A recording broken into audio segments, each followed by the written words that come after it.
Good morning, Jose. How are you? I'm doing very well, Teresa. Listen, one of the things that I was curious of is when you're doing readings, and do some of them come across as rude and overly aggressive, and how do you handle that?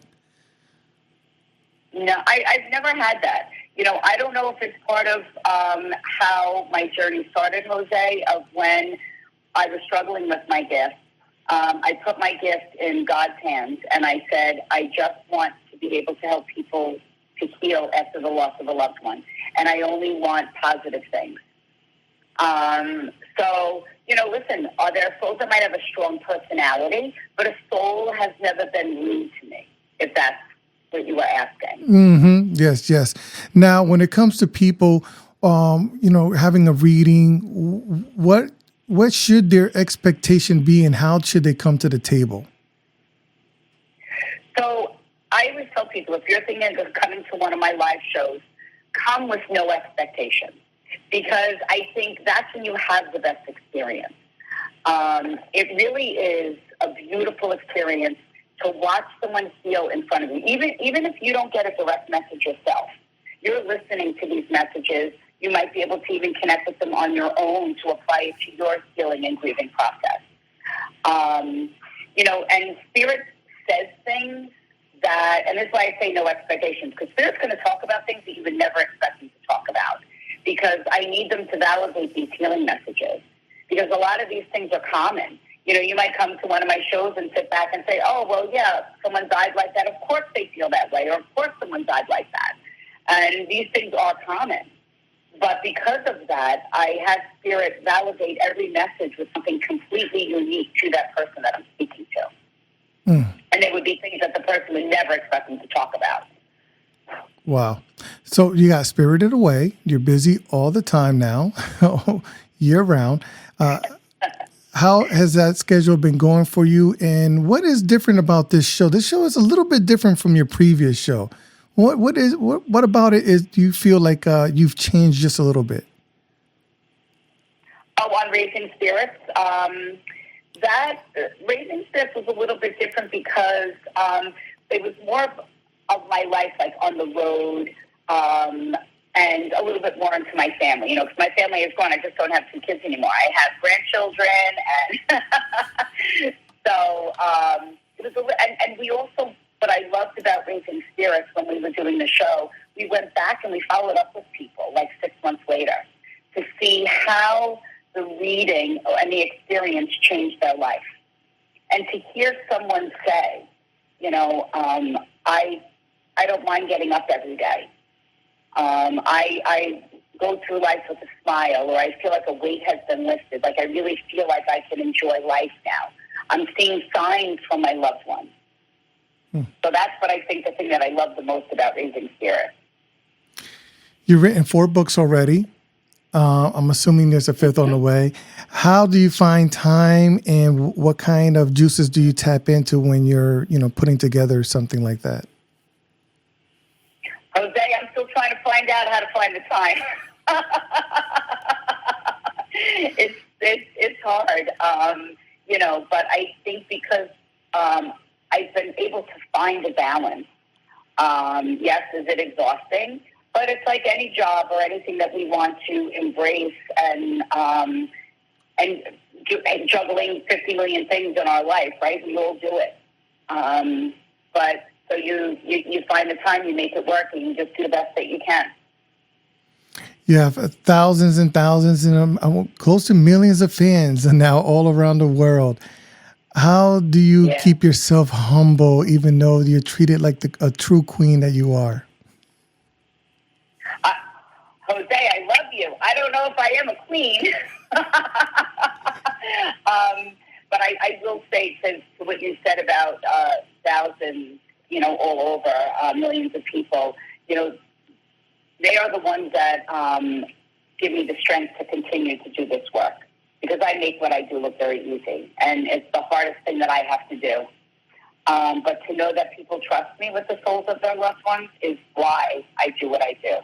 And I still live right next door to my parents. I live next to the house that I grew up in. And I also know that just because I have this ability doesn't make me any different than anyone else. And I don't take anything for granted in life. I know that everything that I have is a blessing.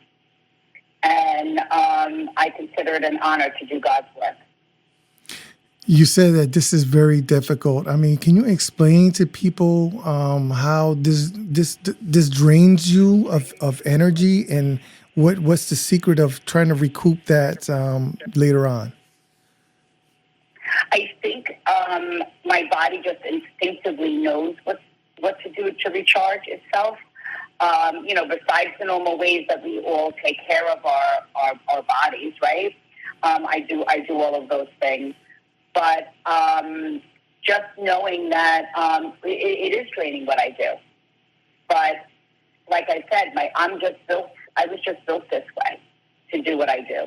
It is very taxing, but I also know that I have to recharge, and whether that's through rest or just grounding myself. I, constantly say meditating or doing things to kind of relax me. So, ladies, even the Long Island medium loves a little spa day. So it's for everybody. Jose, I'm getting my nails done as I'm talking to you right now. Nothing rejuvenates like a mani-pedi, huh? That's right. I mean, can you speak on that? Like, how important it is for like ladies to take the time out to take care of yourself, to make yourself feel good and look good. Well, honestly, Jose, men, women, all of us, like, we have to take care of ourselves. It's something that we say all the time, right? They tell you when you're on the airplane, right? Put your mask on yourself. You can take care of everyone else. Because how can you help someone? And it's not a cliche statement. You have to take care of yourself so you can take care of others. Because if you're not 100%, if you're not feeling good, how can you help someone else? So, how many spa days a year do you recommend on average? Between about 200? How much do I recommend? 365 a day. That's so wonderful.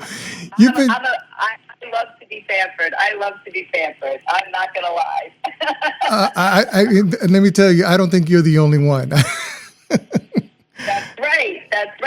And I even think, and I love the fact that men go for manicures and pedicures or massage, because it's so important. It's such a release, to release that tension. You don't even realize it, right?